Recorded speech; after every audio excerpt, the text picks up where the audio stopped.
Et c'est l'idée même de la bourse du travail intellectuel, qui est que se rencontrent sans hiérarchie, ce qui est rare, ce qui est extrêmement rare, des salariés, de toutes catégories, des chômeurs, des retraités, des syndicalistes, des historiens, des sociologues, des économistes, des juristes, des philosophes, etc. Avec le pari que de ces rencontres sans hiérarchie, de ce mélange-là, chacun y partagera ce qu'il sait et davantage de critiques sociales solides en sortiront. Maintenant, on m'a donc désigné pour vous faire partager un certain nombre de pistes qui nous a semblé intéressantes à travailler pour 2018. Le premier donc a trait aux questions de discrimination, d'inégalité, mais aussi de racisme, laïcité, toutes ces questions un petit peu identitaires qui nous travaillent ces derniers temps et qui nous divisent. C'est une question qui est totalement centrale parce qu'elle est aujourd'hui disons un moteur de la division au sein de ce qui est la gauche radicale ou la gauche antilibérale.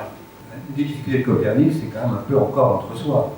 Et qu'une des manières justement de quitter cet entre-soi, c'est justement d'aborder des sujets qui a priori justement ne nous rassemblent pas.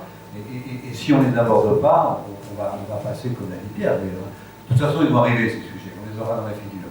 Qui sait aujourd'hui, quand on parle des débats sur l'islamophobie, que la province de l'Ottawa au Canada a adopté la notion d'islamophobie dans sa législation récemment, qui sait que le racisme systémique, alors que notre ministre de l'Éducation nationale a porté plainte contre un syndicat sur ce point, fait partie aussi de la législation de cette province canadienne.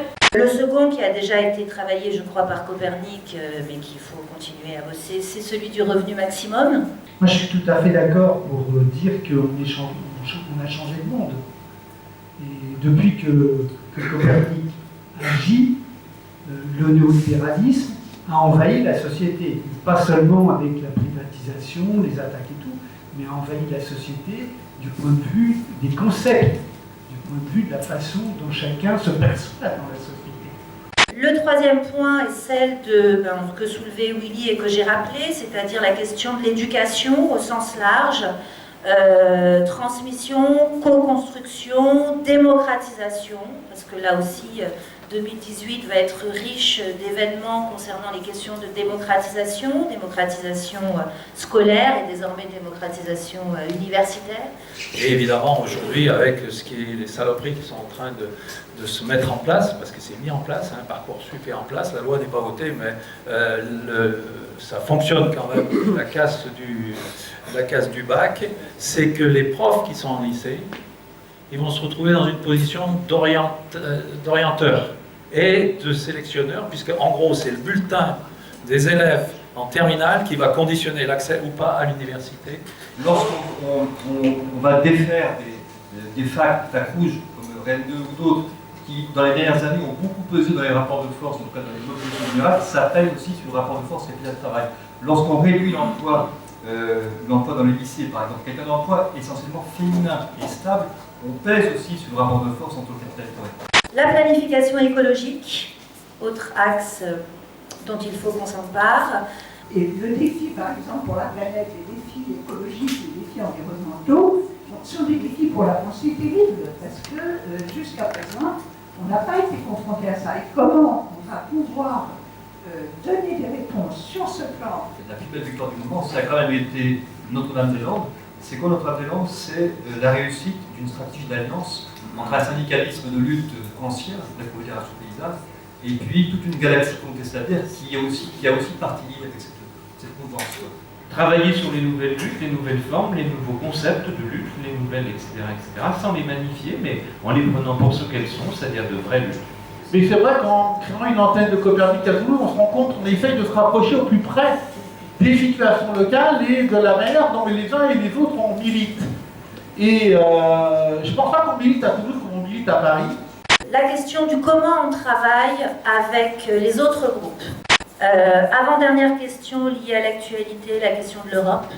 Et enfin, dernière question qui a trait à tout ce qui a été produit jusqu'ici par Copernic, donc les notes, les brochures, comment est-ce qu'on travaille à davantage et mieux diffuser tout cela?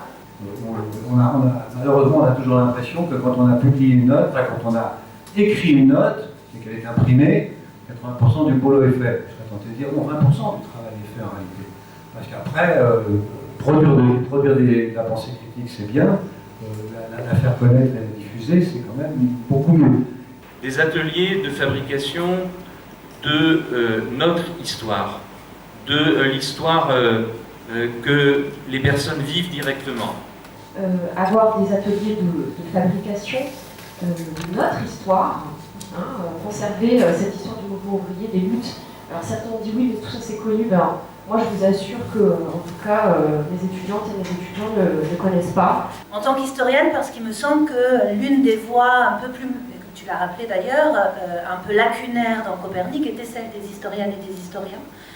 Et donc nous avons, vous l'avez vu, renforcé un peu le CA, en tout cas la proposition de CA en y introduisant un certain nombre d'historiennes et d'historiens. Faire que l'ensemble produise de nouveaux savoirs critiques. C'est ce que Laurence, avec Irène, ont commencé à faire, notamment au moment de l'atelier sur la pédagogie de Père Lefrère, ce qu'elles ont continué avec Fatima dans les ateliers de pédagogie critique. La coprésidence va changer, puisque ce sera Karl Gazi et Jeannette Tabel. Je veux simplement qu'on dise collectivement à tous, tout le monde, merci Pierre. C'est la moindre des choses. Franchement, Copernic n'aurait pas travaillé comme il a travaillé sans tout ce que tu viens de dire. Voilà, tout simple, mais c'est vrai.